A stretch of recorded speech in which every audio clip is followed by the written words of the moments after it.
नमस्ते दोस्तों। आज का वीडियो आपने पूरा देख लिया तो समझ लो आप ग्रुप डी की तैयारी की तरफ 50% बढ़ते हुए जा रहे हैं। तो चलिए स्टार्ट करते हैं। पहला सवाल है 3 की पावर 46 प्लस 3 की पावर 47 का वर्गमूल क्या होगा। अगर ये सवाल एग्जाम में आ जाए तो कितने बच्चे ऐसे हैं जो इसको सही करके आएंगे, मुझे कमेंट में बता देना कि सर मुझे इसका आंसर पता था। और जिसको नहीं पता था वो भी कमेंट में बता देना कि सर आपने हमको सिखा दिया। देखो करना क्या है, उसने वर्गमूल पूछा है तो 3 की पावर 46 प्लस 3 की पावर 47 का वर्गमूल पूछा है तो हमें वर्गमूल वाला साइन लगाना पड़ेगा। लगा लिया।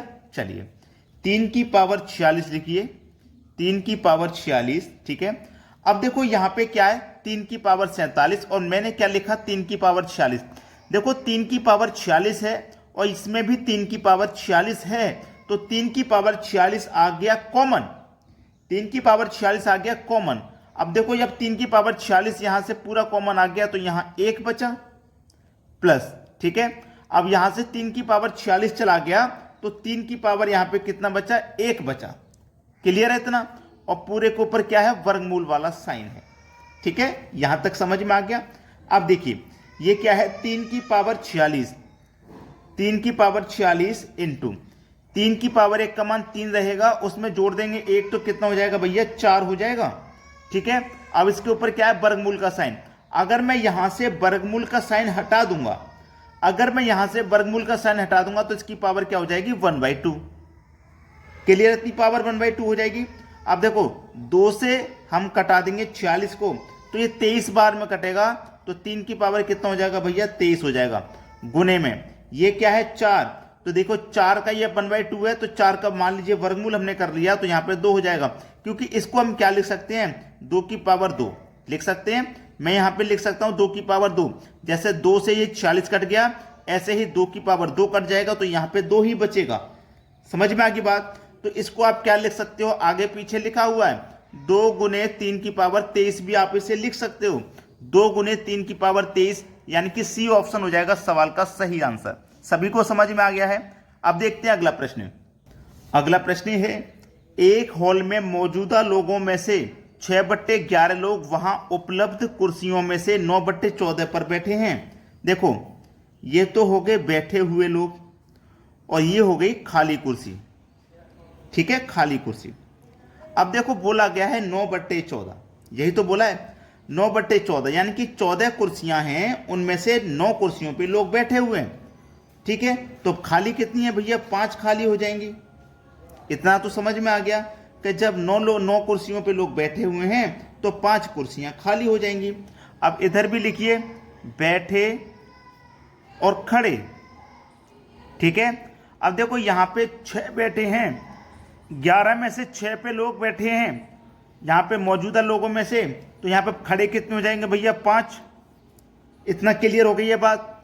अब देखिएगा यदि 30 कुर्सियां खाली हैं, खाली कुर्सियां कितनी है 30, यहां पे देखो खाली कुर्सी 5 है, यहां पे कितनी है 30, तो 5 से 30 कितने गुना है भैया, 6 गुना। जब ये आपका 6 गुना है तो ये भी आपका 6 गुना हो जाएगा। बैठे हुए लोग कितने हो जाएंगे, 9 6 के 54 हो जाएंगे।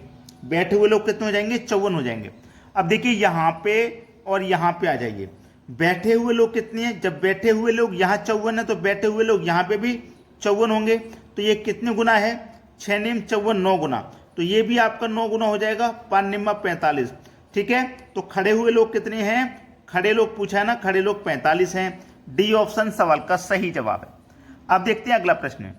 अगला प्रश्न है अगर एग्जाम में ऐसा सवाल आ जाए तो कैसे करना है, ध्यान से समझ लीजिए। सबसे नीचे वाला जो वर्गमूल में संख्या है 25, तो इसका पहले वर्गमूल कर लो तो 25 का वर्गमूल आ जाएगा 5। 5 आ गया ना 25 का वर्गमूल।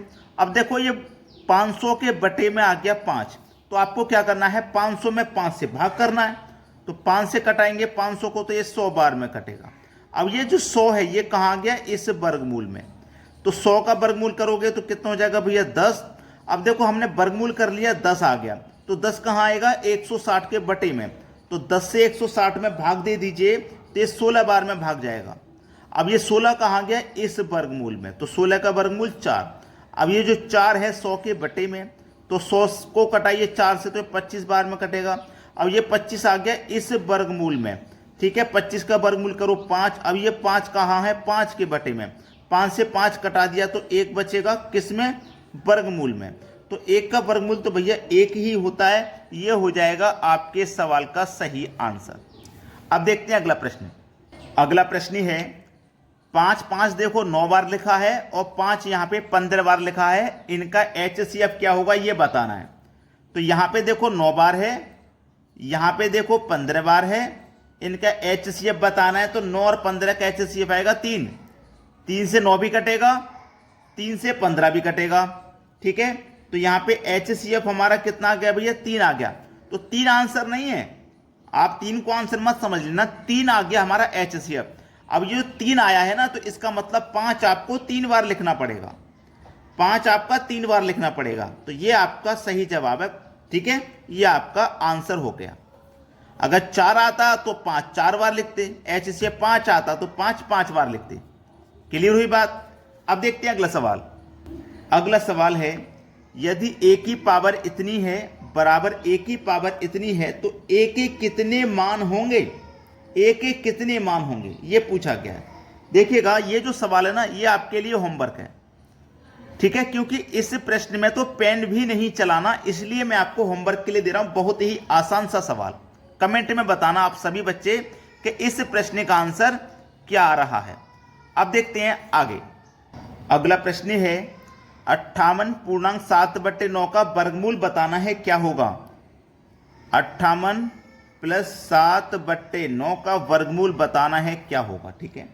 देखिएगा 9 का गुना आप 58 से करोगे प्लस करोगे 7, ऐसे तो करते हैं। तो 9 अट्ठे 72 का 2 हासिल लगे 7, 9 पंजे 45 और 7 52, ठीक है।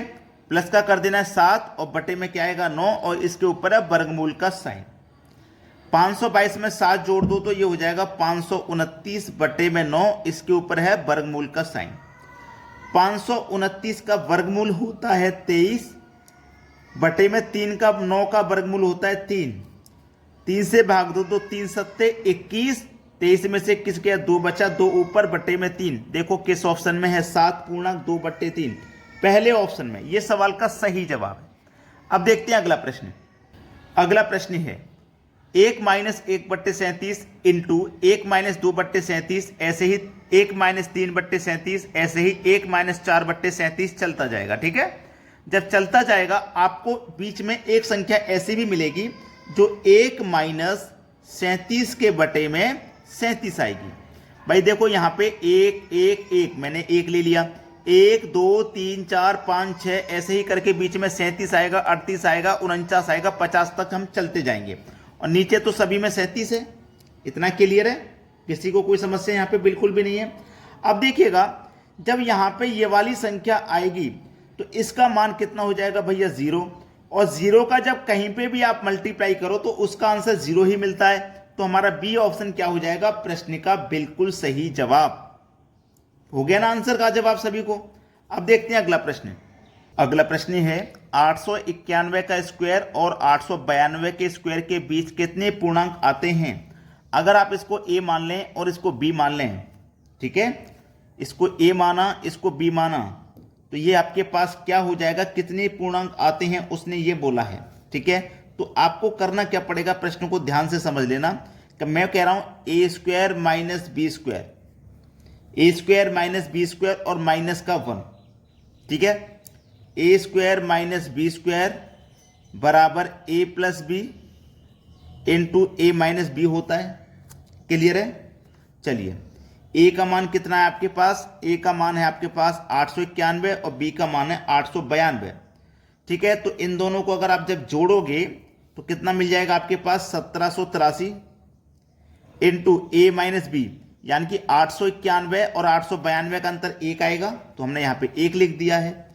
अब देखिएगा 1 लिख दिया हमने और ये क्या है माइनस का 1, तो यहाँ पे हम लास्ट में माइनस का 1 करेंगे। 1783 का गुना 1 से करेंगे तो 1783 ही रहेगा और लास्ट में -1 करना है, तो ये हो जाएगा 1782। सवाल का सही जवाब 1782, यानी कि बी ऑप्शन हो जाएगा प्रश्न का बिल्कुल सही जवाब। समझ में आ गया।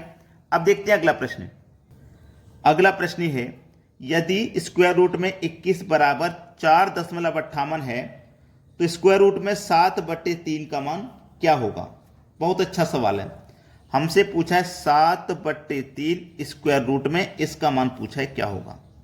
तो क्या करेंगे, इसके कॉन्जुगेट से गुणा कर देंगे, ऊपर भी और नीचे भी 3 से गुणा कर देंगे। तो 7 तिया ये 21 हो जाएगा, 3 तिया 9 हो जाएगा, वर्गमूल का साइन है इसको लगा लो। अब देखो ये 21 कितने के बराबर है, 4.58 के बराबर। 21 कितने के बराबर है, 4.58 के बराबर। यही तो है, इसका मान ये दिया गया, इसका सॉल्यूशन ये दिया गया। और 9 का सॉल्यूशन क्या होता है, 9 का वर्गमूल करोगे तो 3 होता है, भाई 3 ही तो होता है। अब 3 से इसमें भाग दे दीजिए, 3 एक कम 3 जाएगा, 1 बचेगा, 1 में तो जाएगा नहीं, तो दशमलव लगेगा, इधर हो जाएगा 15। तो 3 पंजे 15, और यहाँ पे कितना 8, तो 3 दूनी 6, 2 बचेगा 20 हो जाएगा, तो 3 छिंग 18, 2 बचेगा फिर से 20, 3 छिंग 18, 2 बचेगा फिर से 20, 3 छिंग 18, ऐसे 6 चलता जाएगा। तो इसको आप क्या लिख सकते हैं, 1.52, 6 चलता जाएगा। तो इसमें 1 बढ़ा के लिख देते हैं 7, 6 में 1 बढ़ा के 7। अब ये देख लो किस ऑप्शन में, 1.527, 1.527 पहले ही ऑप्शन में है, ये आपके सवाल का हो गया सही जवाब। प्रश्न सभी को समझ में आ गया, तो सभी बच्चे वीडियो को लाइक और शेयर करें। ठीक है दोस्तों, धन्यवाद।